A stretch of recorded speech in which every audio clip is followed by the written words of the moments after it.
دل سے ایک ہی دعا نکلی کہ خدایا اس طرح بے بسی کی موت سے بچانا، اگر مرنا ہی نصیب میں ہے تو میدان جہاد میں شہادت سے سرفراز کرنا۔ وہ قبولیت کا لمحہ تھا۔ قدرت کو میری حالت پر رحم آ گیا۔ میری آنکھوں کی چمک اس ڈرائیور کو دیکھ کر دو چند ہو گئی جو ایک جگہ کنارے کھڑی اپنی ٹیکسی کا بونٹ بند کر کے اب ڈرائیونگ سیٹ سنبھال رہا تھا۔ یہ کوئی مقامی ٹیکسی ڈرائیور تھا جو اپنے دھندے پر جانے کی تیاری میں تھا۔ مجھے اس کا آج کا پہلا گاہک بننا تھا، یہی میرا آخری فیصلہ تھا۔ زمین نے میرے پاؤں پکڑ لیے۔ اپنی جگہ رک کر میں نے اپنی منتشر سانسوں پر کنٹرول حاصل کرتے ہوئے اس مبارک ساعت کا انتظار شروع کر دیا۔ جب بھی اس نے انجن سٹارٹ کرنا تھا، جیسے ہی اس نے اگنیشن میں چابی گھمائی، مجھے اپنے تعاقب میں اچانک یہ شور سنائی دیا، خونی قاتل پکڑ لو، جانے نہ پائے۔ مزید لمحات ضائع کرنے کی بجائے میں برق رفتاری سے آگے بڑھا اور اس کے دیکھتے ہی دیکھتے اس کے ساتھ والی سیٹ سنبھال لی۔ میری صورت ہاتھ میں خنجر دیکھتے ہی خوف سے اس کی گھگی بند گئی۔ اس نے خنجر کے اس پہلو پر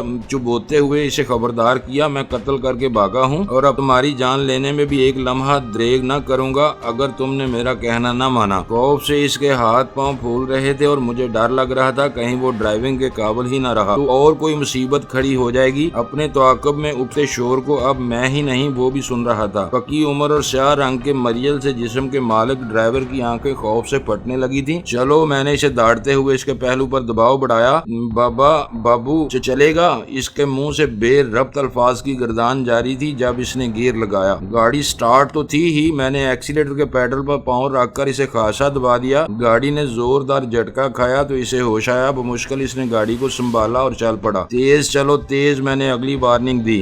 گاڑی کی رفتار بڑھنے لگی لیکن مجھے علم نہیں تھا کہ اسے کس طرف لے جاؤں۔ یہ علاقہ میرے لیے بالکل اجنبی تھا۔ خوف سے اس کا رنگ زرد ہو گیا تھا۔ سڑک پر ابھی ٹریفک چلنا شروع نہیں ہوئی تھی۔ ابھی تک کم از کم مجھے راستے میں کوئی گاڑی دکھائی نہیں دی تھی۔ پھر بھی مجھے ڈر تھا کہیں وہ خوف کے عالم میں اپنے ساتھ مجھے ہی نہ لے ڈوبے۔ دیکھو بابا، میں اپن کوئی گنڈا نہیں ہے، شریف آدمی ہے تمہاری طرح۔ میں نے اسے اپنی طرف متوجہ کیا۔ اس کے ساتھ ہی پتلون کی پچھلی جیب سے اپنا پرس نکال لیا۔ اس سالے نے بہت تنگ کر رکھا تھا، ہمیں دادا گیری کرتا تھا سالا۔ ادھر کسی چھوکری لوگ کا عزت اس کے ہاتھوں محفوظ نہیں تھا۔ ہماری جوروں کو بھی بے عزت کیا تھا اس نے۔ اپن بمبے سے اس سے بدلہ لینے آیا تھا۔ میری تمہارے ساتھ کوئی دشمنی نہیں، تمہارے کام کا تم انعام ملے گا۔ اتنا کہہ کر میں نے دو بڑے بڑے نوٹ اس کی گودی میں پھینک دیے جو اس کی اوقات سے بہت زیادہ تھے۔ اس کے چہرے کی زردی میں آہستہ آہستہ کمی واقع ہونے لگی تھی۔ کوئی گپلا نہ کرنا، اپن تمہاری گاڑی نہیں چھینے گا، بس راستے ہی میں اتر جائے گا۔ میں نے اپنی باتوں کا رد عمل اس کے چہرے پر تلاش کرنا چاہا جو اب آہستہ آہستہ نارمل ہونے لگا تھا۔ بابو تم بے فکر رہو، ہم بھی جاٹ کی اولاد ہے، غیرت والے کا ساتھ دیتا ہے، ہم آپ کی مدد کرے گا۔ اس کا حوصلہ واقعی بڑھنے لگا تھا۔ ٹھیک ہے، ہم بھی جاٹ ہے، تمہارے احسان کا بدلہ ضرور چکائیں گے، مجھے فوراً کسی ویران جگہ کے نزدیک اتار دو۔ میں نے یہ کہہ کر خنجر بھی اس کے پہلو سے ہٹا لیا۔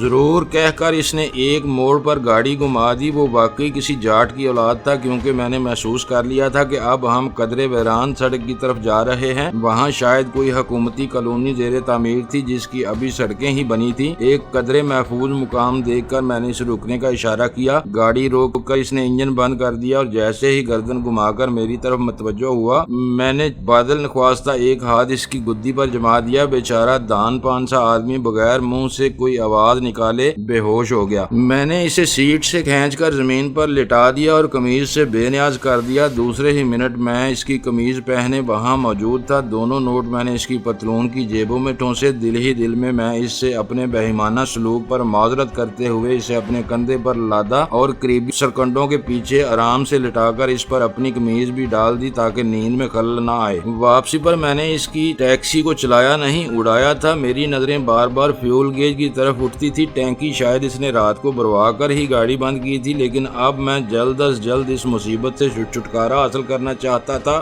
بہت سے لوگوں نے مجھے ڈرائیور سمیت اس ٹیکسی کو اغوا کرتے دیکھا تھا اور ابھی تک تو اس کی نمبر پلیٹ بھی وہی تھی۔ کسی بھی لمحے کچھ بھی ممکن تھا۔ ٹیکسی ڈرائیور نے کمال مہربانی کا راستہ اپنایا تھا جس پر پولیس کی گشتی کار نے ہمیں نہیں دیکھا، ورنہ اب میں کسی اور مارکے میں الجھا ہوا ہوتا۔ ایک مناسب جگہ دیکھ کر میں نے ٹیکسی وہاں پارک کر دی۔ چابیاں اگنیشن سے نکال کر سیٹ پر رکھ دی تھی تاکہ پولیس جب اس ٹیکسی کو بازیاب کرے تو اس بیچارے ڈرائیور کو نئی چابیاں کم از کم نہ بنوانی پڑے۔ ٹیکسی سے نکل کر میں نے 3-4 سڑکیں یکے بعد دیگرے عبور کی۔ دفتروں کا وقت ہو رہا تھا، لوگوں کا ازدحام آ اور جا رہا تھا۔ ٹریفک کی ریل پیل شروع ہو چکی تھی، دکانیں کھل رہی تھی، لیکن میں جانتا تھا ابھی کوئی ایسا سٹور نہیں کھلا ہوگا جہاں سے میں قمیض خرید کر پہن لوں۔ قدرت نے بھی اس مشکل کا حل بھی نکال دیا۔ اس مرتبہ میں جس گنجان آباد بازار میں گھسا وہ ہمارے ہاں کے جمعہ بازار قسم کی کوئی مارکیٹ ہوگی۔ مختلف ریڑھیوں پر آوازیں لگا لگا کر سامان فروخت کیا جا رہا تھا۔ ایک کونے میں سستے قسم کے ملبوسات لٹائے بھی کچھ لوگ بیٹھے تھے۔ میں نے وہیں سے ایک درمیانے درجے کی قمیض خریدی، وہیں کھڑی ہو کر سائز چیک کرنے کے بہانے قمیض تبدیل کی، پھر پرانی قمیض کو بنڈل بنا کر بغل میں دبایا اور منہ اٹھائے ایک طرف چل دیا۔ اس مرتبہ 2-3 گلیاں عبور کرنے پر ایک بس نظر آئی جس پر قطار بنا کر لوگ سوار ہو رہے تھے۔ میں نے بھی موقع غنیمت جانا اور اس قطار میں شامل ہو گیا۔ مجھے کچھ علم نہیں تھا یہ بس کہاں سے آئی اور کہاں جا رہی ہے۔ بس ایک ہی دھن سوار تھی، جلد از جلد یہاں سے دور نکل جانے کی دھن۔ مجھ سے آگے والی سواری نے جہاں کا ٹکٹ لیا تھا وہیں کا ٹکٹ میں نے بھی خرید لیا۔ تقریباً 15 منٹ کے سفر کے بعد جب وہ سواری اترنے لگی تو میں بھی نیچے اتر آیا۔ یہ کوئی بڑی مارکیٹ تھی۔ مارکیٹ کے ایک کونے میں کھانے پینے کی کئی دکانیں سجی تھیں۔ ایک درمیانے سے ریستوران میں بیٹھ کر میں نے ہلکا پھلکا ناشتہ کیا۔ چائے پی کر اب میں خود کو قدرے تازہ دم محسوس کر رہا تھا۔ کلائی پر بندی گھڑی دیکھی تو ہمارے ملاپ کا وقت نزدیک آ رہا تھا۔ مجھے کسی نزدیکی ٹیلی فون بوتھ سے ایک نمبر ڈائل کرنا تھا۔ اس پیشے میں کسی بھی ایجنٹ پر سب سے نازک گھڑی یہی ہوتی ہے جب اسے اپنے کسی دوسرے ساتھی سے ملاپ کرنا ہوتا ہے۔ ان خطرناک لمحات میں کسی ایک کی غلطی کا خمیازہ لاکھ محتاط ہونے پر دوسرے کو بھی بھگتنا پڑتا ہے۔ اس سے پہلے مقامی دوستوں کے دھوکے میں ریکھا کے ساتھ سفر کے خطرناک مرحلے سے گزر چکا تھا اور بخوبی جانتا تھا کہ زندگی کسی کو بار بار سنبھلنے کا موقع نہیں دیا کرتی۔ اگر اس مرتبہ معمولی چوک بھی ہو گئی تو عین ممکن ہے پھر سنبھلنے کا موقع ہی نہ مل سکے۔ یہی کچھ سوچتا میں اس میڈیکل سٹور کی طرف جا رہا تھا جس کے ایک کونے میں ٹیلی فون دستیاب ہے کی تختی لگی ہوئی تھی۔ پہلی ہی کوشش پر نمبر ڈائل مل گیا۔ وجے بیکر دوسری طرف سے آواز آئی، دیکھیے میں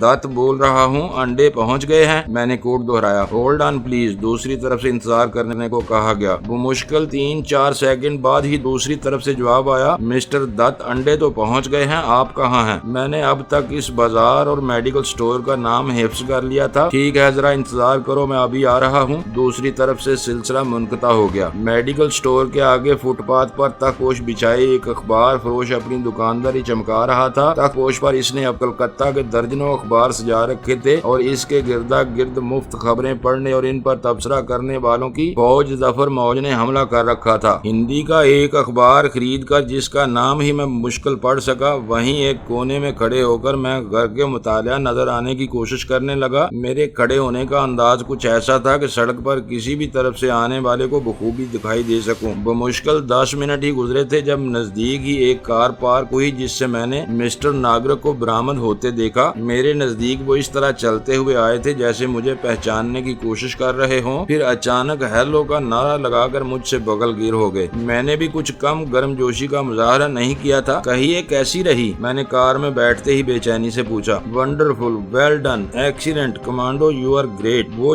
جوش، جذبات اور محبت میں میری تعریف میں زمین آسمان کے کلابے ملا رہے تھے اور میں شرم کے مارے زمین میں گڑا جا رہا تھا۔ بھائی سچی بات یہ ہے کہ مار داڑ ہم سے تو ہونے سے رہی، انہوں نے ہنستے ہوئے کہا۔ میں جواب سن کر صرف مسکرا کر رہ گیا۔ ہمیں افسوس ہے کہ تم ریکھا کے ہتھے چڑھ گئے، بس اندازے کی غلطی ہو گئی، بہت فکر تھی مجھے، خدا کا شکر ہے ورنہ بہت شرمندگی اٹھانی پڑتی۔ چلو اس سے بھی نجات ملی، یہ کم وقت ہمارے لیے خواہ مخواہ کی مصیبت بنی ہوئی تھی۔ مطلب؟ میں نے حیرانی سے پوچھا۔ ماری گئی، پولیس نے مار دیا، وہ وحشیانہ انداز میں ان پر فائرنگ کر رہی تھی، شاید احساس ناکامی نے اسے پاگل کر دیا تھا۔ 2 گولیاں لگی ہیں، انسپیکٹر کو مجبوراً انہیں جوابی گولی چلانا پڑی اور وہ ماری گئی۔ انہوں نے مجھے ساری کہانی سنا دی۔ مجھے حیرت تھی ان لوگوں کو آج رات کے واقعات کا علم بھی ہو گیا، کتنے باخبر لوگ تھے یہ، اپنے کام میں ماہر۔ افسوس ہمارے ایک ساتھی کی نالائکی کی وجہ سے تمہیں یہ سب کچھ بھگتنا پڑا۔ بہرحال میں نے جواب میں گہری سانس لی۔ ہمارے سفر کا اختتام ایک ماڈرن آبادی میں ہوا۔ ایک بنگلے کے سامنے گاڑی پارک کر کے انہوں نے گھنٹی بجائی۔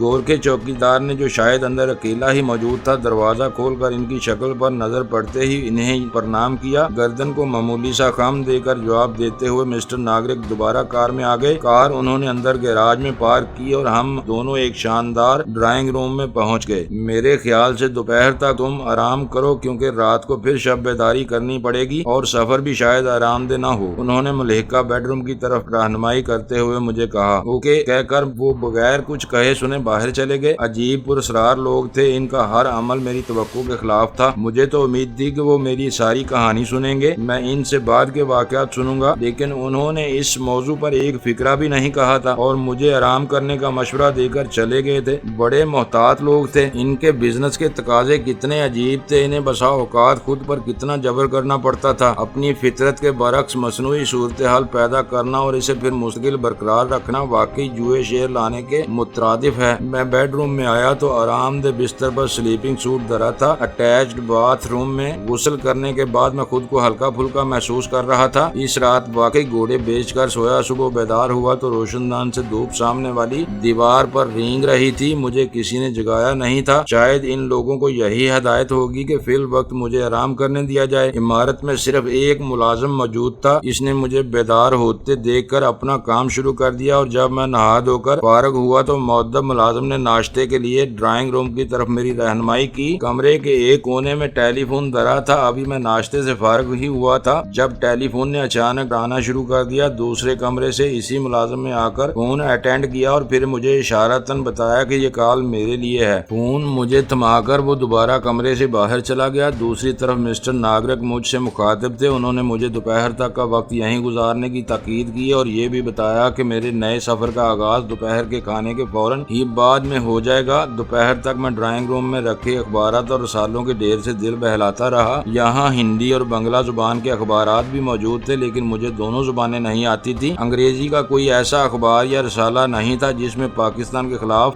جی بھر کر زہر نہ اگلا گیا ہو۔ ہر اخبار اور رسالے میں بڑی بڑی تصاویر تباہ حال بنگالیوں کی سجائی گئی تھی۔ بعض تصاویر دیکھ کر تو یہ گمان گزرتا تھا جیسے یہ ماڈل ہوں یا پھر اداکار جنہیں ایسی تصاویر بنوانے کے لیے اچھا خاصا معاوضہ ادا کیا گیا ہو۔ مجھے علم تھا کہ یہاں جو کچھ لکھا ہے، جو کچھ بھی چھپا ہے وہ جھوٹ ہے۔ یہ جھوٹ ایک پلان کے تحت، ایک تنظیم کے تحت بولا جا رہا تھا۔ جو بولنے والے تھے ان کی اپنے جھوٹ بولنے کی ایک تاریخ تھی، انہوں نے سیکھا ہی یہ تھا کہ جھوٹ بولتے چلے جاؤ، وہ خود ہی سچ بن جائے گا۔ ممکن ہے یہ بات غلط رہی ہو، لیکن تاریخ کبھی کبھی غلط کو صحیح اور صحیح کو غلط کر دیتی ہے، یہ تاریخ کا المیہ ہے۔ اور ایسا ہی ہوا۔ یہ الگ بات کہ جھوٹ میں جو کراہت ہوتی ہے وہ جلد یا بدیر جھوٹ اور سچ کا نتارہ کر دیتی ہے۔ تاریخ نے ہر قدم پر اپنا عمل دہرایا۔ اگر بھارتی حکمرانوں نے جھوٹ کے بل بوتے پر ہمیں دو لخت کیا تو انہیں بھی اس کھیل میں مات ہوئی۔ ہم تو ہار کر ہارے، لیکن ہندو جیت کر ہار گیا۔ کبھی تاریخ نے اپنا تجزیہ خود کیا تو اس حساب کتاب میں منوجی کے پیروکاروں کو 0 نمبر بھی نہیں ملے گا۔ بے گناہ بنگالیوں کے خون سے چانکیا کے چیلوں نے جو تاریخ لکھی تھی، وقت نے اسی تاریخ کو جلا کر راکھ کر دیا اور یہ خاک بن کر اب ہندو کے منہ پر ملی جا چکی ہے۔ ڈٹائی کی بات الگ ہے، ورنہ ہونی سب کے سامنے ہو گئی۔ ابھی اس گنونے کھیل کی رچانے والی دیوی کے وہ الفاظ کہ آج میں نے نظریہ پاکستان کو بحر ہند میں ڈبو دیا، فضا میں ہی تھی جب میر شہید کے پیروکاروں کو ہوش آ گیا۔ اس کے بعد انہوں نے وہ کر دکھایا جو کسی کے وہم و گمان میں بھی نہ تھا۔ نہ تو کھیل کھیلنے والوں نے ایسا سوچا تھا، نہ ہی شطرنج کے مہروں کو یہ گمان گزرا تھا۔ میں نے ان بظاہر مظلومیت کی جعلی تصویروں کے پس پردہ دکھائی دیتی منافقت کا گیان ہوتے ہی اخبارات ایک طرف پھینک دیے اور ریڈیو آن کر لیا۔ پھر مجھے ریڈیو بھی بند کرنا پڑا۔ یہاں بھی وہی کچھ کہا جا رہا تھا جو ان اخبارات میں گوایا گیا تھا۔ میں نے ریڈیو کا سوئچ بھی آف کر دیا، کمرے سے باہر نکل آیا۔ میں چاہتا تھا کہ یہ منظر بدل جائے، کم از کم میں جھوٹ کی اس نگری سے باہر آ جاؤں، تازہ ہوا میں کچھ سانس لے سکوں۔ اس بنگلے کے لان سے باہر کا منظر دکھائی پڑتا تھا۔ میں نے محسوس کیا اس بنگلے کے باہر لاکھوں کی تعداد میں موجود لوگ بھی اس کریہ منظر کے بدلنے کے منتظر تھے جو مکمل ہی نہیں ہو رہا تھا، جسے براہمنی ذہنیت مکمل ہی نہیں ہونے دیتی تھی۔ میری طرح یہ لاکھوں لوگ بھی نامکمل منظر بدلنے کا عذاب بھوگ رہے تھے، بیچارے لوگ۔ دوپہر کا کھانا بھی مجھے اکیلے ہی کھانا پڑا۔ ابھی تک ہم 2 آدمی ہی یہاں موجود تھے یا پھر تیسرا وہ گورکھا چوکیدار جو باہر دروازے پر کھڑا پہرا دے رہا تھا۔ تھوڑی دیر بعد مسٹر ناگرک ایک بنگالی کے ساتھ وہاں آ گئے۔ بنگالی نے مجھ سے ہاتھ ملایا تھا، اپنا نام نہیں بتایا تھا۔ اس دھندے میں شاید آدمی کا کوئی نام رہ ہی نہیں جاتا۔ یہ بے نام لوگ ہوتے ہیں جو بسا اوقات وہ کر گزرتے ہیں جو صرف سوچا جا سکتا ہے۔ مجھے اب جانا ہوگا، تمہارا سفر شروع ہونے والا ہے، اب یہی تمہارا رہبر ہے۔ ایسا کہنا بہت عجیب لگا لگتا ہے، لیکن ہم روایتی لوگ ہیں نا، اس لیے کہہ رہا ہوں۔ اگر ہماری میزبانی میں کوئی کمی رہ گئی ہو تو برا مت ماننا۔ انہوں نے عجیب سے لہجے میں عجیب بات کہہ دی تھی۔ بسا اوقات ہم بہت کچھ ایسا کہہ دیتے ہیں یا سن لیتے ہیں جو کہنے سننے کی امید نہیں رکھتے۔ میں اس انسان کو دل ہی دل میں خراج عقیدت پیش کیے بغیر نہ رہ سکا، جو اس قیامت کی گھڑی میں بھی مجھے مہمان اور خود کو میزبان سمجھ رہا تھا۔ میں اس کی بات کا کیا جواب دیتا؟ خاموش ہو رہا۔ خاموشی کی زبان پر اصرار صحیح، لیکن ہوتی بہت سیدھی ہے، عین دل پر لگنے والی، دل میں گھر کرنے والی۔ شاید انہوں نے میرے چہرے پر اپنے لیے بچھی عقیدت میں، میری آنکھوں میں اپنے لیے ہلکورے لیتے احترام میں اپنے سوال کا جواب پا لیا تھا۔ اوکے کیپٹن، خدا حافظ کہہ کر انہوں نے مجھ سے گرم جوشی سے میرا ہاتھ دبایا اور چل دیے۔ اس لمحے مسٹر ناگرک نے میری طرف دیکھا بھی نہیں تھا۔ میں جانتا تھا ان لمحات میں انسان کتنا کمزور ہو جاتا ہے۔ میں اس زمین کا مسافر تھا جو ان کی زمین تھی، جو ان کی پہچان تھی، جس کے لیے وہ دیار غیر میں بیس بدل کر، بحروب بھر کر، عجیب عجیب سوانگ رچا کر اپنی زمین کی حفاظت کر رہے تھے، اپنی پہچان کو زندہ رکھنے کی جنگ میں الجھے ہوئے تھے۔ میرے بنگالی ہم سفر نے چند منٹ بعد روانگی کا سگنل دے دیا۔ معزز ناظرین، لائک کریں، شیئر کریں اور کمنٹس باکس میں پاک آرمی زندہ باد، پاکستان پائندہ باد کا نعرہ ضرور درج کر کے اپنے ملک پر فخر کریں اور پاکستان کی بنیادیں مضبوط کرنے میں اپنا کردار ادا کریں۔ ویڈیو دیکھنے کا شکریہ۔ معزز ناظرین، اپنا خیال رکھیے گا اور ہمارے چینل کا بھی۔